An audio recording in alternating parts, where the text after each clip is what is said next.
Hi, అందరికీ నమస్కారం. ఈ యమ్మీ లుకింగ్ ప్యాటీస్ని నేను ఈ స్వీట్ పొటాటోస్తో చేశాను.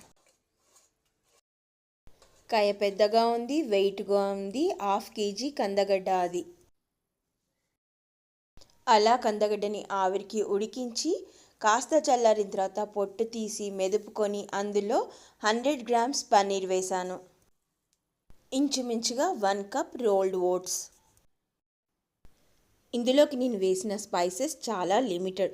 కాస్త ఉప్పు, కొంచెం మిరియాల పొడి, కొంచెం ధనియాల పొడి, కొంచెం జీలకర్ర పొడి, అంతే. అలాగే పైనుండి కాస్త ఆయిల్ వేసుకొని అంతా కలుపుకొని ప్యాటీస్ షేప్లో వత్తుకున్నాను. ఆ మిగిలిన బాల్స్ అన్నీ కూడా చేసుకోవాలి, రెడీ చేసి పెట్టుకున్నాను. చూసారు కదా ఎంత నెయ్యి వేశాను.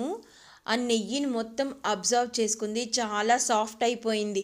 బైండింగ్ బాగుంది, మంచిగా వస్తుంది ముందు అని అనుకున్నాను, కానీ తిప్పుతుంటే మెల్లిమెల్లిగా అంతా విప్పుకుపోయింది.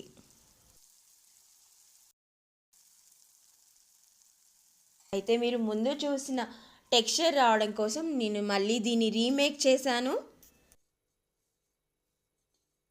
ముందు ప్యాటీస్ చేయడానికి రెడీగా పెట్టుకున్న బాల్స్ అన్నిటిని మళ్ళీ మెదుపుకొని కాస్త బైండింగ్ కోసం శనగపిండి వేసుకొని మరి కొంచెం ఆయిల్ వేసుకొని మళ్ళీ ఇంకా ఈసారి నెయ్యి వేయలేదు. ముందు నెయ్యి వేస్తే పూర్తిగా అబ్జర్వ్ చేసుకోవడమే కాకుండా స్వీట్ పొటాటో నెయ్యి కాంబినేషన్లో చాలా కమ్మగా, అంటే ఇంకా నోటికి స్పైసెస్ తగులుతున్నట్టుగా తెలియలేదు. అందుకోసమని ఈసారి ఆయిల్ వేశాను. ముందు అలా విప్పుకుపోవడానికి కారణం పన్నీర్ వల్ల చాలా సాఫ్ట్ అయిపోయింది. ఇక్కడ నేను చేసిన మరొక మిస్టేక్ ఏంటంటే ఓట్స్ వేసాను కదా, వాటిని పిండిలాగా చేసుకొని వేస్తే బైండింగ్ బాగా వచ్చేది ఏమో అనిపించింది నాకు. నెక్స్ట్ టైం ట్రై చేయాలి. ఈసారి మాత్రం ఇంకా చేసేది ఏం లేదు కాబట్టి బైండింగ్ కోసం కాస్త శనగపిండి. ఈసారి బాగా వచ్చాయి.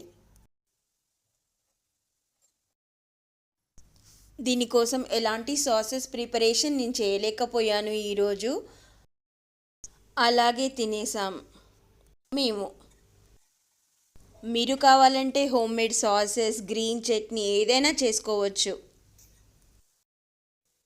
కొన్ని వీడియో తీసే అంతలో ఎక్కువ రోస్ట్ అయినట్టుగా కనిపించిన తినేటప్పుడు మాత్రం రుచిలో తెలియలేదు అవి ఎక్కువగా రోస్ట్ అయినట్టు.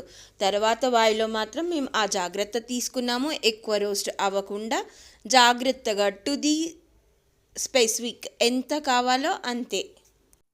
బాగున్నాయి కదా, మీరు కూడా ట్రై చేయండి. Super tasty. Thank you for watching. Okay, bye.